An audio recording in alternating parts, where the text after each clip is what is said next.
Bismillahirrahmanirrahim. Assalamualaikum warahmatullahi wabarakatuh.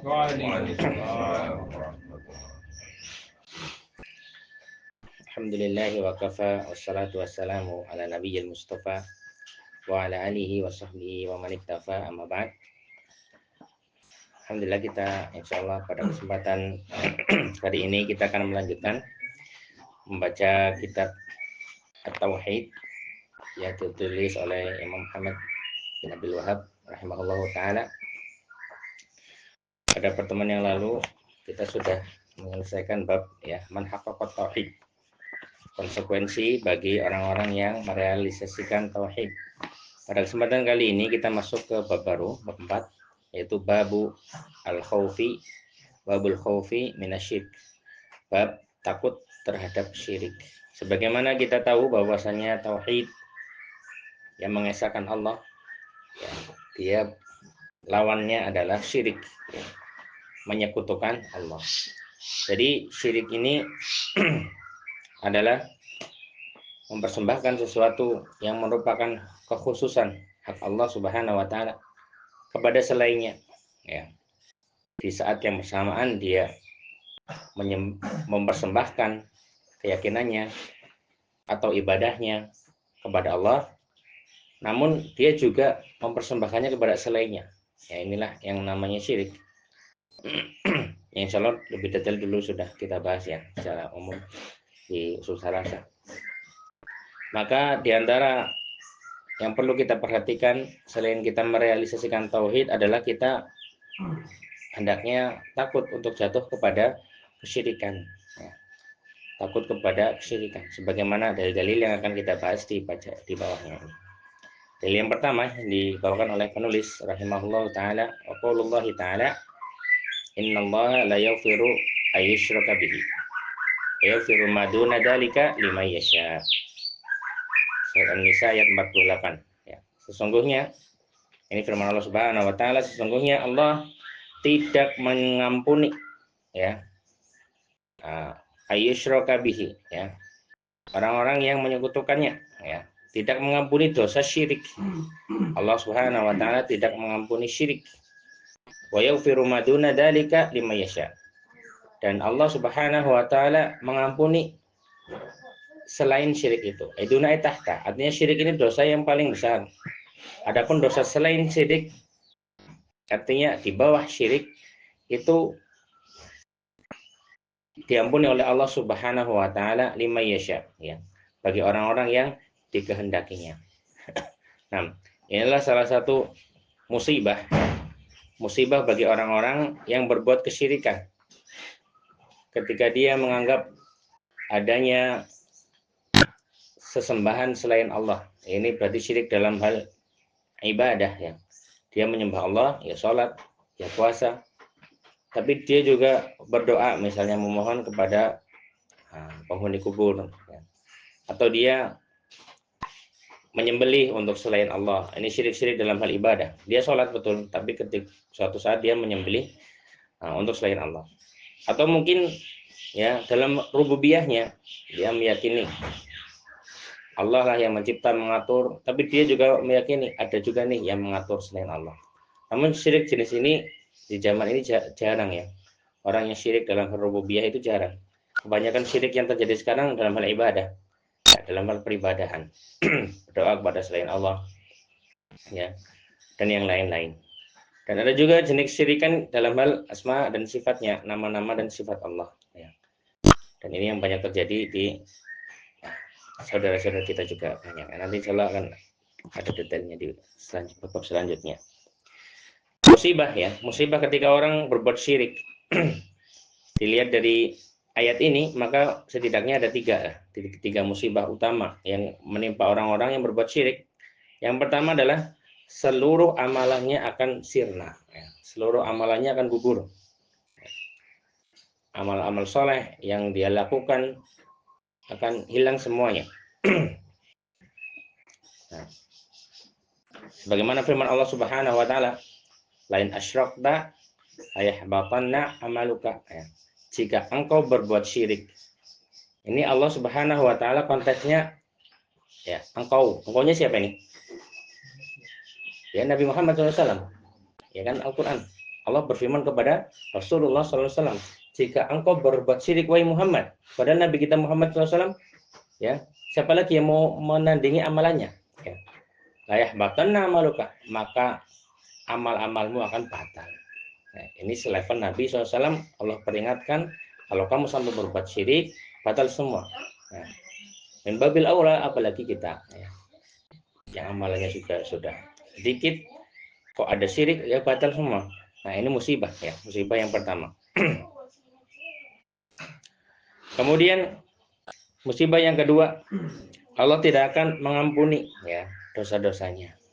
Sebagaimana ayat ini tadi, dosa-dosa yang dia lakukan tidak akan diampuni oleh Allah Subhanahu wa taala. Itu dosa syirik ini, ya.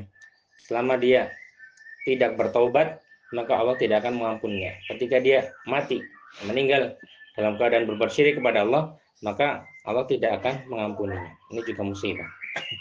Ya. Kemudian musibah yang ketiga, mustahil masuk surga. Berarti dia kekal di neraka, ya, kekal di neraka selamanya. Nah, ini musibah, ya, bagi orang-orang yang melakukan kesyirikan. Namun sebelum lanjut, perlu dipahami bahwasanya jenis-jenis syirik juga banyak, ya. Yang masuk musibah ini tadi semuanya itu adalah syirik besar, ya. Para ulama membagi syirik, ada yang membagi dua, ada yang membagi tiga, ya, pembagian untuk mendekatkan pemahaman. Yang pertama syirik besar, ya. Syirik besar, ya, contohnya ini tadi yang kita sebutkan, ya. Bersujud kepada selain Allah, ya, menganggap Allah itu, ya, ada anaknya dan seterusnya, ya, dan seterusnya. Itu syirik yang besar. Ada juga syirik kecil, ya. Ada juga syirik kecil. Contohnya bersumpah dengan nama selain Allah, ya, syirik kecil. Atau tamimah, ya, menggantungkan misalnya gelang kalung untuk menolak bala. Tapi tetap dia meyakini Allah yang mengusir musibah, mengusir bala. Cuma dia menggantungkan itu dengan keyakinan khurafat. Nah, itu. Dan yang semisalnya, ya. Nanti kita akan detail setelah ini. Babak selanjutnya akan membahas itu. Ada juga ria, ya. Meskipun para ulama ada yang memasukkan ria ini jenis yang ketiga, ya, syirik khafi, syirik yang tersembunyi. Jadi kalau yang membagi dua, syirik besar, syirik kecil. Kemudian syirik kecilnya dibagi dua lagi, yaitu syirik yang zahir dan yang khafi, ya, yang kelihatan dan yang tersembunyi. Kalau yang membagi tiga, tadi syirik besar, syirik kecil, yang ketiga syirik khafi, ya, yaitu ria, ya, nanti di ayat berikutnya. Nah, inilah syirik-syirik. Nah, yang tadi kita bahas itu adalah syirik besar, ya. Itu adalah syirik besar. Kemudian dalil selanjutnya yaitu waqala al-Khalil alaihi salam. Siapa ini al-Khalil? Ya, Nabi Ibrahim, ya, Nabi Ibrahim alaihi salam. Manusia yang bergelar Khalilullah itu hanya ada dua, yaitu Nabi Ibrahim alaihi salam dan Nabi Muhammad sallallahu alaihi wasallam, ya. Berkata Al-Khalil yang diabadikan oleh Allah Subhanahu wa taala di dalam Al-Qur'an, wajanubni wa baniya an na'budal asnam. Wajanubni wa baniya an na'budal asnam. Surat Ibrahim ayat 35.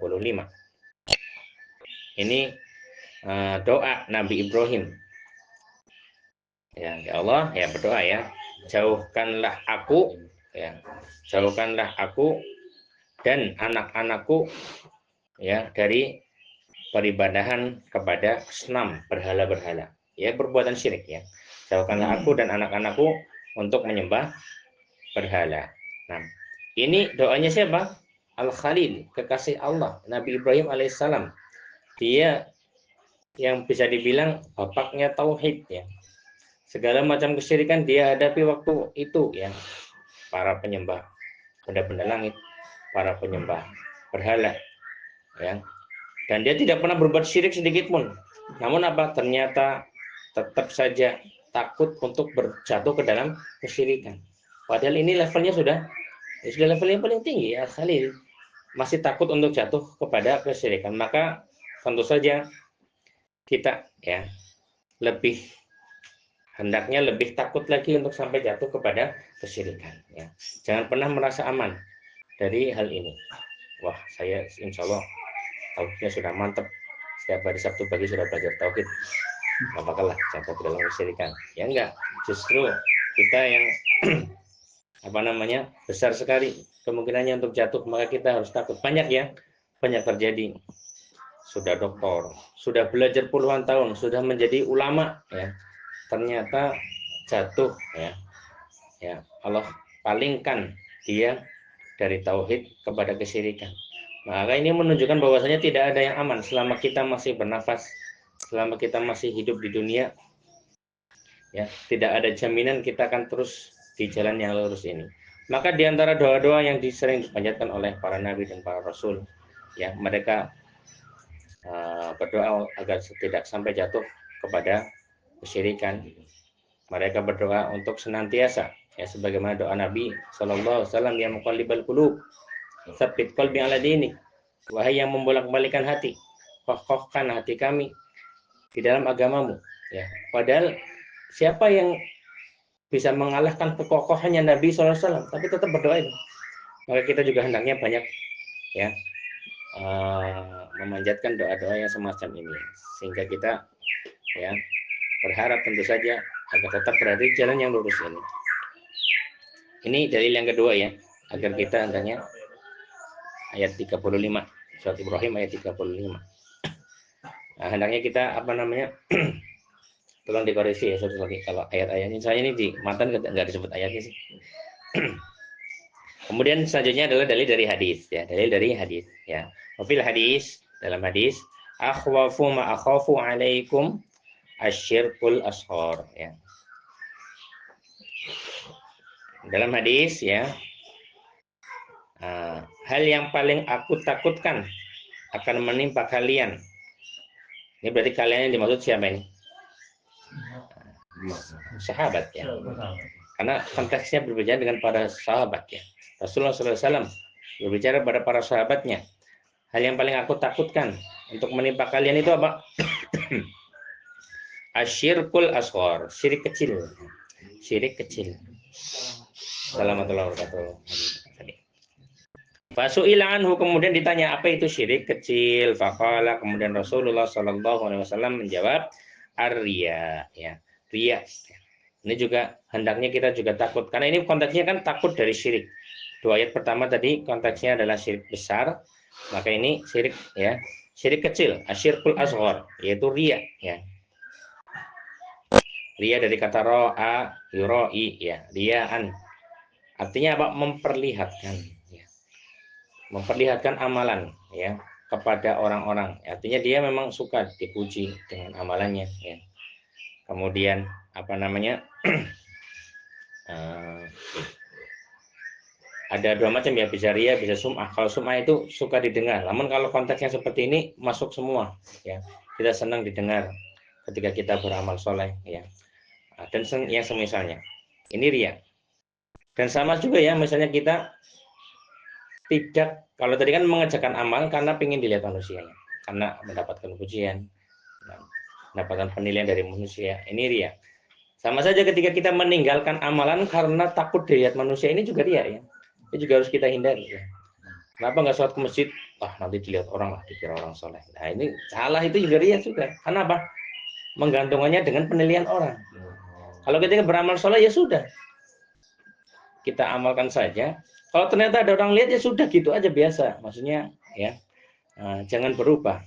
Tadinya sholat biasa aja, ketika dilihat, ada yang lihat nih, wah tambah khusyuk sholatnya, tambah lebih lama bacaannya dan misalnya. Nah, ini juga riya ya. Kita beribadah karena ingin dilihat orang, atau kita meninggalkan ibadah karena takut dilihat orang. Ya, jadi ini memang, tapi ini memang perlu apa namanya ya. Perlu terus belajar ya, karena hal ini namanya juga asghar, kecil, khafi, tersembunyi ya, tidak kelihatan. Ini masalah hati, perlu kita terus perhatikan. Nah, dan riya ini bisa terjadi sebelum amalan, bisa terjadi di tengah-tengah amalan, bisa terjadi bahkan sudah selesai ya. Umroh, pas umroh fokus ya, nggak pengen dilihat orang. Pas pulang apa namanya, dia ceritakan, wah kemarin saya umroh ini luar biasa, wah perasaan saya alhamdulillah bisa khusyuk di sana. Menangis. Enak-enak. Nah, itu sudah selesai. Atau mungkin ketika baru mulai ya, baru mulai. Dan para ulama membagi-bagi nih ya. Nanti hukumnya ketika dia ternyata apa namanya berbuat riya sebelum amalan, maka bisa jadi sebelumnya kita bahas dulu bahwasanya tadi beda ya antara syirik besar dan syirik kecil. Kalau syirik besar tadi dia kan menghapus seluruh amalan. Kalau syirik kecil, contohnya riya ini, dia hanya menghapus amalan yang ada riyanya itu, tidak semua amalan ya. Ya, jadi perbedaan yang pertama, syirik besar menghapus seluruh amal. Kalau syirik kecil hanya menghapus amalan yang berkaitan yang ada riyanya itu saja. Nah, kemudian selanjutnya perbedaannya kalau syirik besar itu menjadikan pelakunya kekal di neraka. Kalau yang syirik besar. Adapun kalau yang syirik kecil itu ya masih ada kesempatan untuk diampuni ya. Masih ada kesempatan untuk diampuni. Artinya ketika dia meninggal ya masih membawa dosa syirik kecil, dia belum bertobat, masih ada kemungkinan untuk diampuni. Kemudian ketiga, bedanya ya, syirik akbar menjadikan pelakunya keluar dari agama Islam, dianggap murtad. Syirik akbar menjadikan pelakunya keluar dari agama Islam. Adapun syirik kecil tidak ya, tetap pelakunya masih kaum muslimin ya, masih orang Islam. Itu diantaranya tiga ya. Atau kalau mau dirinci sebenarnya bisa lebih banyak, tapi itu yang paling utama lah insya Allah. Nah, kalau riya yang tadi itu yang kecil, kalau misalkan kita merasa riya kemudian di depannya amalan kan jatuh dari itu amalannya, tapi pada saat berjalannya waktu mungkin dia tobat, apakah itu akan kembali? 6. Ulama beda pendapat ya. Kita mungkin ke syirik besar dulu ya. Kalau yang syirik kecil nanti kita bahas. Syirik besar juga mungkin ya. Misalnya kita berbuat amal sudah 30 tahun berbuat amal. Itu berbuat syirik nih, kan dihapus semua nih. Bertobat balik lagi enggak gitu ya. Ini para ulama beda pendapat dalam hal ini. Tapi insya Allah yang lebih kuat adalah ya balik lagi. Syirik besar saja bisa balik lagi, apalagi yang kecil gitu ya. Sebagaimana seorang sahabat ya, Hakim bin Hisham. Hakim bin Hisham. Itu dia dulunya sebelum masuk Islam orang yang banyak berbuat amal soleh, suka bagi-bagi makanan ya. Kemudian pokoknya banyak lah, tapi belum masuk Islam ya. Ketika masih jahiliyah, dia orang yang dermawan ya. Kemudian banyak amalannya. Kemudian dia masuk Islam, dia pun bertanya kepada Nabi Shallallahu Alaihi Wasallam, gimana nih dulu amalan saya nih, bisa dapat pahalanya nggak? Padahal dulu masih syirik. Dan ternyata oleh Nabi Muhammad SAW, iya bisa. Ya. Amal solehnya itu bisa bernilai pahala setelah dia masuk Islam.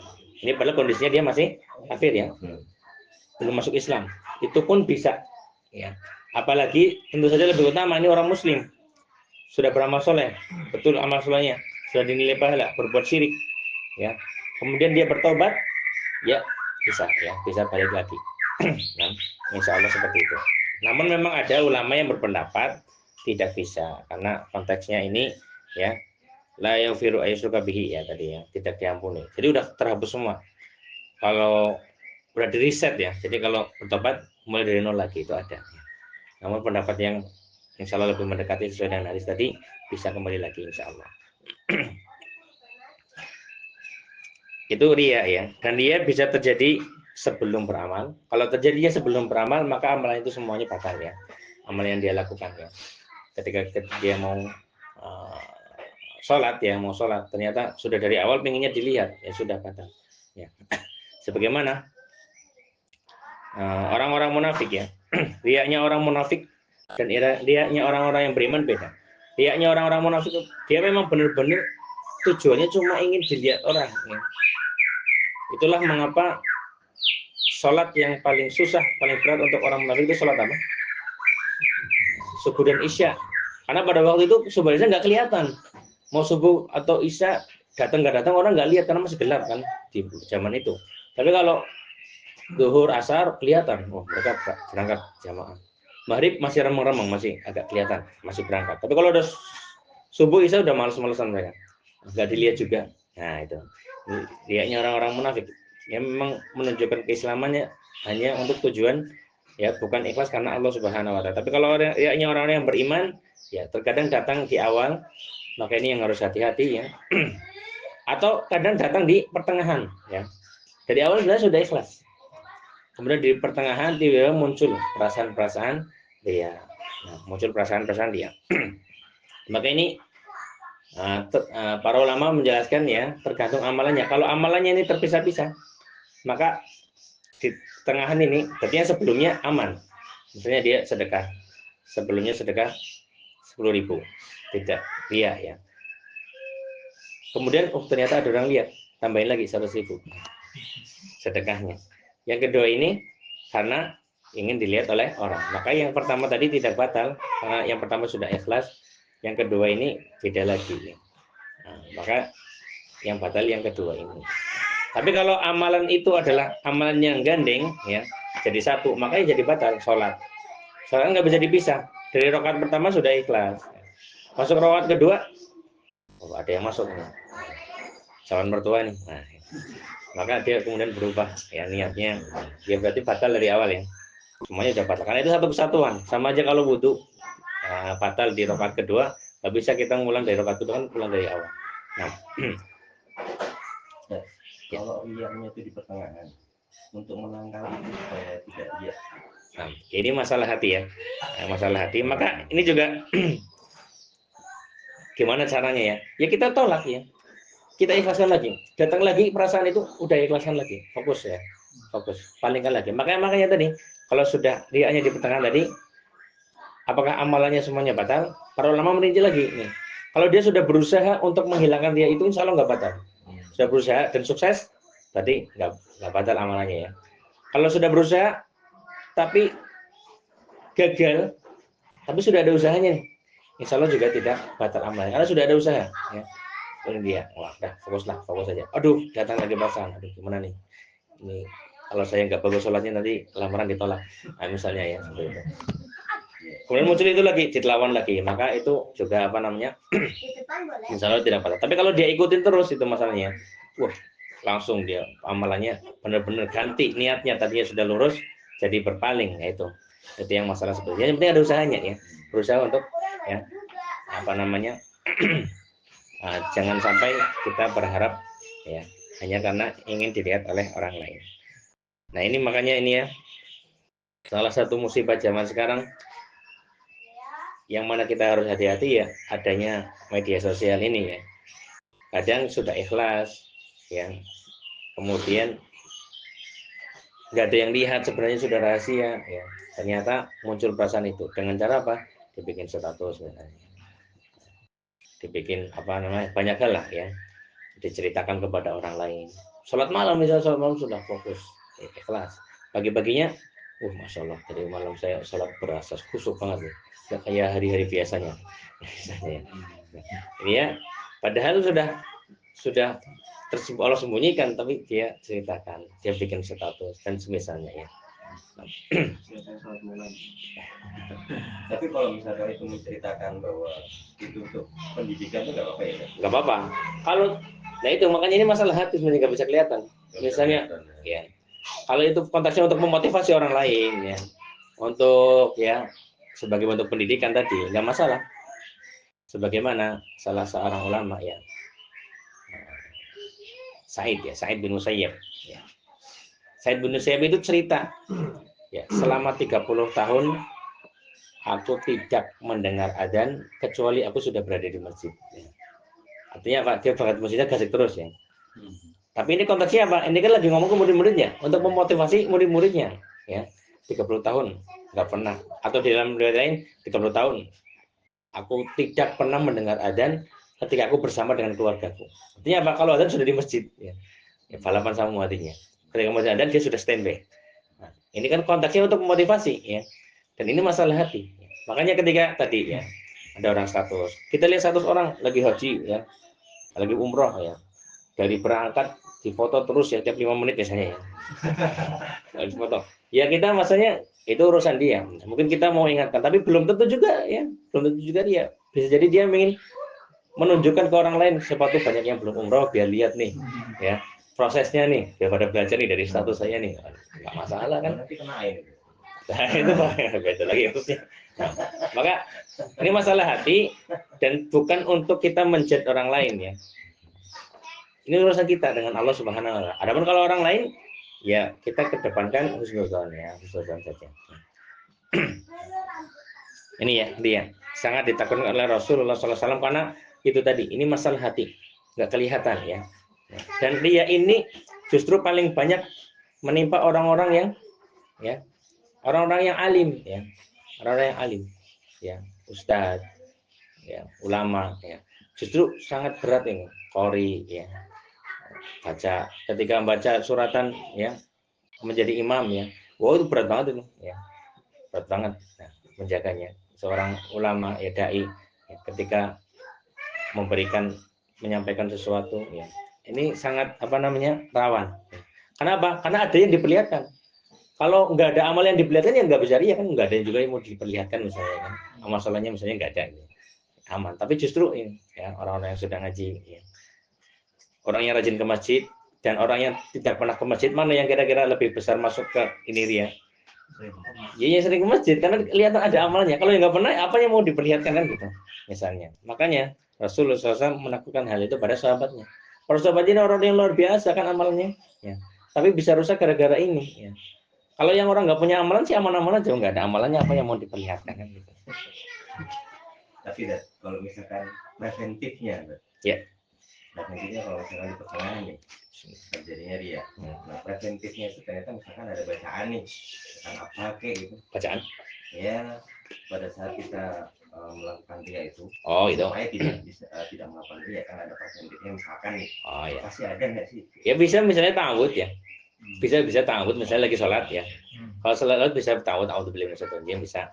Atau meludahkan kalau itu ya kalau konteksnya sholat kan boleh meludahkan tapi jangan di sini ya tadi kalau lagi kan zaman dulu konteksnya bukan nggak ada karpetnya ya atau meludah ya misalnya dengan ludahan yang ringan ya gitu aja jangan sampai basah ya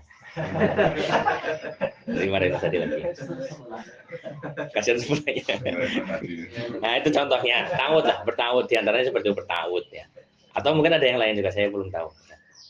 Karena itu gangguan setan kan tentu saja kan kita berlindung kepada Allah dari setan itu gangguannya. Itu kalau meludah itu memang sampai keluar atau hanya ciptakan? Ciptakan aja ya.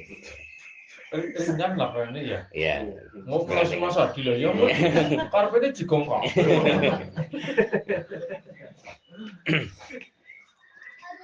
Kemudian dalil selanjutnya wa Ibnu Mas'udin radhiyallahu anhu dari Ibnu Mas'ud anna Rasulullah sallallahu alaihi wasallam qala man mata wa huwa yad'u lillahi niddan. Barang siapa yang mati dan dia ya berdoa atau mempersembahkan ibadahnya kepada Allah ya niddan ya tandingan-tandingan kepada tandingan-tandingan Allah. Barang siapa yang mati dan dia berbuat syirik. Barang siapa yang mati dan dia berbuat syirik dakhalan nar. Maka akan masuk neraka. Riwayat Bukhari. Atau dalam riwayat ya yang lain wali Muslim an Jabirin radhiyallahu anhu ya dari Jabir bin Abdullah radhiyallahu ta'ala anhu anna Rasulullah sallallahu alaihi wasallam qala man laqiyallaha la yusyriku bihi syai'a dakhalal jannah wa man laqiyahu yusyriku bihi syai'a dakhalan nar. Barang siapa bertemu dengan Allah Subhanahu wa taala artinya dia mati kemudian nanti dibangkitkan bertemu dengan Allah Subhanahu wa taala dan dia tidak berbuat syirik dengan suatu apapun maka konsekuensinya dakhalal jannah dia akan masuk ke dalam surga.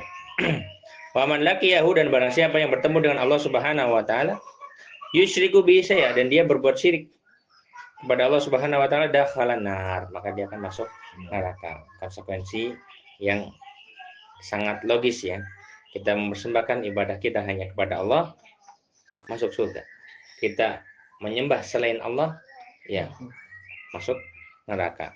Maka hendaknya kita senantiasa berlindung kepada Allah Subhanahu wa taala dari dosa syirik ini ya. Karena ini adalah sesuatu yang efeknya sangat berat ya. Amalan bisa terhapus. Ya. Amalan bisa hilang karena gara-gara ya perbuatan yang mungkin bagi kita ya kelihatannya sederhana. Dan ini hasil dari apa yang kami pelajari ya dari daurah kemarin nih ya. Di antaranya apa? Di antaranya bahwasanya kita harus bersyukur ya. Karena akidah Ahlussunnah wal Jamaah yang kita pelajari itu mudah ya. Ternyata sangat mudah. Berbeda dengan akidah Asy'ariyah misalnya yang kemarin saya pelajari. Itu ternyata susah. Kenapa? Karena yang menjadi patokan utama mereka adalah akal. Akal ya. Mendahulukan akal daripada dalil. Dan ini memang terjadi ya oleh sebagian saudara-saudara kita. Mereka mendahulukan akal daripada dalil. Akhirnya apa? Mereka tersibukkan untuk mentauhidkan dirinya dalam hal rububiyah saja. Kenapa? Bagaimana? Nah, Allah itu ada apa enggak? Kalau kita kan mudah, Allah ada, ya adalah ya. Afala yang turu ilal ibilika fa khuliqat dan seterusnya. Lihat onta diciptakan, lihat langit ya. Lihat ciptaan Allah, kita yakin bahwa pasti Allah itu ada. Tapi mereka nggak bisa gitu. Harus ada proses. Proses yang pemikiran-pemikiran ya. Jadinya apa? Jadinya untuk menentukan Allah itu ada apa enggak, prosesnya itu lama ya. Tidak semudah yang kita bayangkan. Kalau kita sudah fitrah kan dari dulu kita lahir ya yakin. Kalau mereka enggak, fitrah itu harus dihilangkan dulu ya, kosongkan dulu. Baru gimana cara mereka. Akhirnya apa? Akhirnya mereka hanya fokus di tauhid rububiyah saja. Meyakini Allah satu saja dan mereka akhirnya terlupakan dengan tauhid uluhiyahnya ya. Dalam hal ibadah. Maka kita banyak saksikan saudara-saudara kita ya. Mereka bermudah-mudahan dalam hal apa? Berdoa pada kubur. Berdoa dalam menyembelih untuk Nyi Lolo Kidul. Kenapa? Karena mereka fokusnya hanya tauhid rububiyah toh. Ya. Padahal itu ya orang musyrik Quraisy juga mereka meyakini Allah itu mencipta dan seterusnya. Akhirnya tauhid uluhiyahnya, ibadahnya terlupakan. Karena sudah terlanjur tersibukkan di situ terus. Dan ini banyak terjadi para ulama zaman dahulu sampai hari ini ya. Maka hendaknya kita belajar tauhid dan kita takut untuk berbuat syirik, terutama syirik dalam hal ibadah ya. Terutama dalam hal ibadah.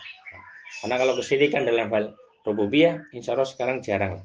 Jarang orang yang meyakini bahwasanya yang menciptakan ini alam semesta tercipta dengan sendirinya, enggak ada yang mencipta itu ateis ya mungkin ya. Kalau orang muslim insya Allah udah enggak ada. Tapi ibadah ini ya, kita yang perlu sangat kengkeng di sini ya. Jangan sampai terjatuh ke dalam kesyirikan. Kenapa? Karena konsekuensinya sangat berat ya. Konsekuensinya sangat berat. Orang yang masih beragama Islam kemudian dia berbuat dosa, mencuri, berzina, masih ada kemungkinan untuk diampuni ya, masih ada kemungkinan. Bukan berarti kita mengecilkan dosa itu dosa besar ya, tapi masih ada kemungkinan. Tapi kalau dosa syirik ya la yaghfiru ya, tidak diampuni. Maka hendaknya kita terus berhati-hati ya dalam dosa-dosa yang semisal ini. Biasanya kalau orang yang pakai begitu itu orang-orang filsafat atau gimana? Ya, orang-orang yang pertama sebenarnya pemikiran itu datang dari pemikiran Yunani ya. Yunani itu termasuk apa namanya ya? Bisa dibilang mereka tidak dapat wahyu ya. Kan Plato, Aristo itu sebelum Masehi lah. Sekitar 4 abad sebelum Masehi, 3 abad sebelum Masehi. Nabi yang ada di zaman itu, para ulama bilang Nabi Daniel. Daniel itu kebanyakannya di daerah Palestina itu ya, Syam itu ya. Di daerah itu bisa dibilang minim ya. Atau mereka nggak dapat wahyu. Akhirnya apa? Mereka melakukan pemikiran-pemikiran ya untuk mencapai hal itu. Dan ternyata pemikiran-pemikiran itu membuat kaum muslimin beberapa ratusan tahun berikutnya kaum muslimin terpukau ya.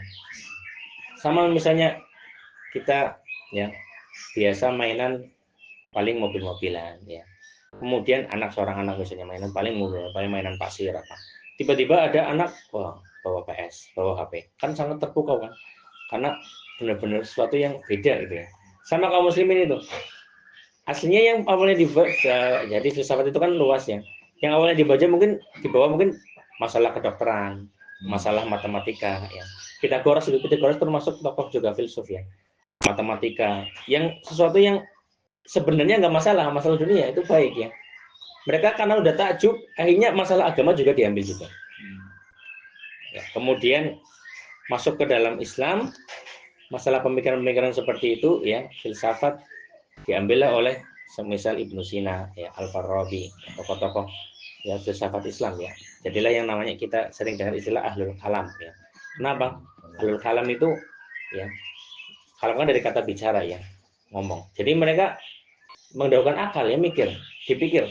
Hal yang seharusnya sudah nggak perlu dipikir lagi. Allah itu ada apa enggak? Ya kan ada lah, masa mau dipikirin terus? Tapi enggak, bagaimana harus dipikir dulu, harus benar-benar dibuktikan ya. Dengan pemikiran. Padahal ya pemikiran satu orang dengan orang lain juga beda ya. Makanya banyak ulama yang terjatuh ke dalam ini ilmu kalam ya, pemikiran-pemikiran ya. Namun akhirnya di akhir hayatnya terjadi kebingungan ya. Dan akhirnya banyak juga ulama yang akhirnya di akhir hayatnya justru kembali kepada ahlus sunnah. Karena kalau kita kan gampang ya, ada dalilnya cukup ya kan. Kalau mereka nggak bisa, dalil Al-Quran nggak boleh dipakai kalau masih baru pertama belajar ya. Harus akal dulu ya. Baru setelahnya ini dalil-dalil Al-Quran dan seterusnya. Nah, ketika kita perhatikan debat-debat ya, ketika mendebat ahlul kalam dibawakan dalil yang nggak mempan mereka, karena mereka patokannya bukan itu ya. Patokannya logika dulu. Nah, logika dulu. Logika ya, jangan dibuangkannya. Gitu. Mungkin ini ya yang kita pelajari. Misalnya kalau kita masuk bab kelima ya, ad-du'ai ila syahadati alla ilaha illallah, berdakwah atas tauhid syahadat la ilaha illallah. Subhanallah, kita sudah la ilaha illallah.